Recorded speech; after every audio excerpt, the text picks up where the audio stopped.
അമേരിക്കയിലെ വിദഗ്ധ തൊഴിൽ മേഖലയിൽ വിപ്ലവകരമായ മാറ്റങ്ങൾ വരുത്താൻ ട്രംപ് ഭരണകൂടം ഒരുങ്ങുന്നു. നിലവിലുള്ള H-1B വിസ സംവിധാനത്തിൽ സമൂലമായ പരിഷ്കാരങ്ങൾ വരുത്തുന്നതിലൂടെ അമേരിക്കൻ തൊഴിലാളികൾക്ക് കൂടുതൽ അവസരങ്ങൾ നൽകാനും ഉയർന്ന യോഗ്യതയും ശമ്പളവുമുള്ള വിദേശ തൊഴിലാളികളെ ആകർഷിക്കാനും ലക്ഷ്യമിടുന്നു.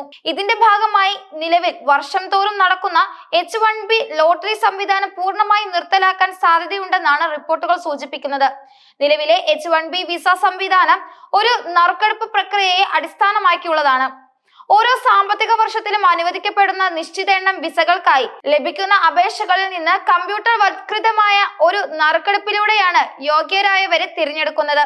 ഈ പ്രക്രിയ പലപ്പോഴും ഉയർന്ന യോഗ്യതകളുള്ള അപേക്ഷകർക്ക് പോലും വിസ ലഭിക്കാനുള്ള സാധ്യത കുറയ്ക്കുന്നതായും ചില സ്ഥാപനങ്ങൾ കുറഞ്ഞ ശമ്പളത്തിൽ വിദേശ തൊഴിലാളികളെ നിയമിക്കാൻ ഈ സംവിധാനം ദുരുപയോഗം ചെയ്യുന്നതായും വിമർശനങ്ങളുണ്ട്. ഈ സാഹചര്യത്തിലാണ് ട്രംപ് ഭരണകൂടം പുതിയ പരിഷ്കാരങ്ങളുമായി രംഗത്തെത്തുന്നത്. പുതിയ മാറ്റങ്ങൾ പ്രാബല്യത്തിൽ വന്നാൽ ഏറ്റവും ഉയർന്ന ശമ്പളം വാഗ്ദാനം ചെയ്യുന്ന സ്ഥാപനങ്ങളിൽ ജോലി ചെയ്യുന്ന ഏറ്റവും ഉയർന്ന യോഗ്യതകളുള്ള അപേക്ഷകൾക്ക് മുൻഗണന ലഭിക്കാനും സാധ്യതയുണ്ട്. ഇത് യോഗ്യതയില്ലാത്ത അപേക്ഷകരെ ഒഴിവാക്കാനും അമേരിക്കൻ സമ്പദ് വ്യവസ്ഥയ്ക്ക് ഏറ്റവും കൂടുതൽ സംഭാവന ചെയ്യാൻ കഴിയുന്നവരെ തിരഞ്ഞെടുക്കാനും സഹായിക്കും. പുതിയ സംവിധാനം മെറിറ്റ് ബേസ്ഡ് എന്ന തത്വത്തിൽ അധിഷ്ഠിതമായിരിക്കും. അതായത് അപേക്ഷകന്റെ വിദ്യാഭ്യാസ യോഗ്യത, തൊഴിൽ പരിചയം, ലഭിക്കുന്ന ശമ്പളം എന്നിവയ്ക്ക് കൂടുതൽ പ്രാധാന്യം നൽകും. ട്രംപ് ഭരണകൂടത്തിന്റെ ഈ നീക്കത്തിന് പിന്നിൽ പല കാരണങ്ങളുണ്ട്. അതിലൊന്ന് അമേരിക്ക ഫസ്റ്റ് എന്ന നയം ശക്തമാക്കുക എന്നതാണ്. അമേരിക്കൻ തൊഴിലാളികളുടെ തൊഴിൽ സുരക്ഷ ഉറപ്പാക്കുക, അവർക്ക് കൂടുതൽ അവസരങ്ങൾ നൽകുക, വിദേശ തൊഴിലാളികൾ കാരണം ശമ്പള നിരക്ക് കുറയുന്നത് തടയുക എന്നിവയെല്ലാം ഈ നയത്തിന്റെ ഭാഗമാണ്. H-1B വിസ സംവിധാനത്തിൽ വരുന്ന മാറ്റങ്ങൾ ഈ ലക്ഷ്യങ്ങൾ കൈവരിക്കാൻ സഹായിക്കുമെന്നാണ് അവർ കരുതുന്നത്. H-1B വിസയിൽ മാറ്റങ്ങൾ വരുത്തുന്നത് അമേരിക്കൻ കമ്പനികളെയും കാര്യമായി ബാധിക്കും. നിലവിൽ ടെക് ഭീമന്മാർ ഉൾപ്പെടെ നിരവധി അമേരിക്കൻ കമ്പനികൾ H-1B വിസ സംവിധാനം ഉപയോഗിച്ചാണ് വിദേശങ്ങളിൽ നിന്നുള്ള കഴിവുറ്റ പ്രൊഫഷനുകളെ നിയമിക്കുന്നത്. ലോട്ടറി സംവിധാനം നിർത്തലാക്കുകയും ഉയർന്ന ശമ്പളത്തെ അടിസ്ഥാനമാക്കി വിസ അനുവദിക്കുകയും ചെയ്യുമ്പോൾ ചില കമ്പനികൾക്ക് ഇത് അധിക സാമ്പത്തിക ബാധ്യത വരുത്താൻ സാധ്യതയുണ്ട്. എന്നാൽ അതേസമയം ഏറ്റവും കഴിവുള്ളവരെ മാത്രം നിയമിക്കാൻ ഇത് കമ്പനികളെ പ്രോത്സാഹിപ്പിക്കുകയും ചെയ്യും. ഈ പരിഷ്കാരങ്ങൾ നടപ്പിലാക്കുന്നത് അമേരിക്കൻ സമ്പദ് വ്യവസ്ഥയിൽ വലിയ സ്വാധീനം ചെലുത്തും.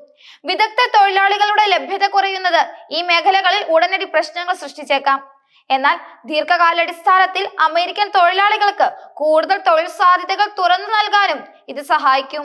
പുതിയ മാറ്റങ്ങൾ H-1B അപേക്ഷകരെയും പ്രത്യേകിച്ച് ഇന്ത്യൻ ITI പ്രൊഫഷനുകളെയും കാര്യമായി ബാധിക്കും. നിലവിൽ വലിയൊരു വിഭാഗം H-1B വിസ അപേക്ഷകരും ഇന്ത്യയിൽ നിന്നുള്ളവരാണ്. പുതിയ സംവിധാനം വരുമ്പോൾ ഉയർന്ന യോഗ്യതയും ശമ്പളവും ഉള്ളവർക്ക് മാത്രമേ വിസ ലഭിക്കാൻ സാധ്യതയുള്ളൂ. ട്രംപ് ഭരണകൂടം ഇതിനു മുൻപും H-1B വിസയിൽ മാറ്റങ്ങൾ വരുത്താനും ശ്രമിച്ചിട്ടുണ്ട്.